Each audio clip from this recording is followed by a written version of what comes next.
Use பண்ணுவோம். But அதையும் தாண்டி நிறைய டே டு டே லைஃப்பில் நம்மளுக்கு இது வந்து ஒரு மணி சேவிங் டிப்பாக வந்து பார்த்திங்கன்னா இருக்கும். ஸோ ஒன் பை ஒன்னாக பார்க்கலாம். ஃபஸ்ட்டு வந்து நம்ம வீட்டில் யூஸ் பண்ணக்கூடிய சிசரில் வந்து நம்ம கிச்சனில் வச்சு யூஸ் பண்ணுறனால நம்ம டெய்லி யூஸ் பண்ணும்போது ஷார்ப் வந்து பார்த்திங்கன்னா கம்மியாயிரும்.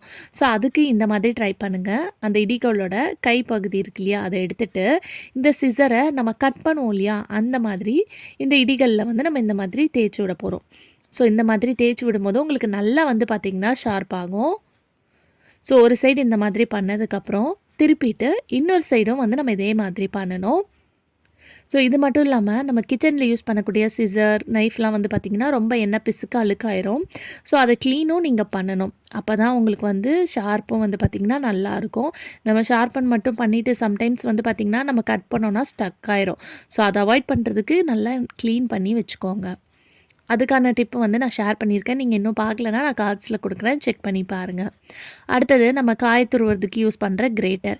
இந்த கிரேட்டரை வந்து ஷார்ப்பன் பண்ணுறதுக்கு நம்ம காய் எப்படி திருவோமோ அதுக்கு ஆப்போசிட் சைடில் வச்சுருங்க. கிரேட்டரை வச்சுட்டு அந்த இடிகல்லோட கைப்பகுதி இருக்கு இல்லையா, அதை வந்து நல்லா ஸ்க்ரப் பண்ணி இந்த மாதிரி தேய்ச்சி விடுங்க. ஸோ மேலேயும் கீழேயும் இந்த மாதிரி நல்லா ஸ்க்ரப் பண்ணி தேய்ச்சி விடணும்.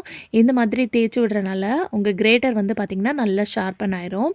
இதே மாதிரி நம்ம பீலர்லாம் கூட வச்சுருப்போம் இல்லையா, இந்த உருளைக்கிழங்கு தோலெல்லாம் ரிமூவ் பண்ணுறதுக்கு, அந்த பீலரை ஷார்ப்பன் பண்ணணும்னு நினச்சாலும் இதே மெத்தடில் ட்ரை பண்ணி பாருங்கள். அடுத்தது வந்து நம்ம வீட்டில் இருக்கக்கூடிய நைஃப், அதை ஷார்ப் பண்ணுறதுக்கு இந்த மாதிரி அந்த இடிகள் மேலே இந்த மாதிரி நல்லா வந்து தேய்ச்சி விடுங்க. ஸோ இந்த இடம் வந்து உங்களுக்கு கொஞ்சம் கர்வாக இந்த மாதிரி இருக்கிறனால உங்களுக்கு கஷ்டமாக இருக்குன்னு நினச்சிங்கன்னா இதை வந்து திருப்பி போட்டுக்கோங்க. திருப்பி போட்டுட்டு நல்லா இந்த மாதிரி தேய்ச்சி விட்டிங்கன்னா அழகாக வந்து பார்த்திங்கன்னா ஷார்ப்பன் ஆயிரும். இதுக்காக நம்ம கடையில் போய் சாணம் பிடிக்கணுன்ற அவசியமே கிடையாது. இது ஒரு மணி சேவிங் டிப்பாக இருக்கும். ஸோ நம்ம வீட்டில் இருக்கக்கூடிய பொருளை வச்சே ஈஸியாக வந்து பார்த்திங்கன்னா நீங்கள் உங்கள் நைஃபை வந்து ஷார்ப்பன் பண்ணிடலாம்.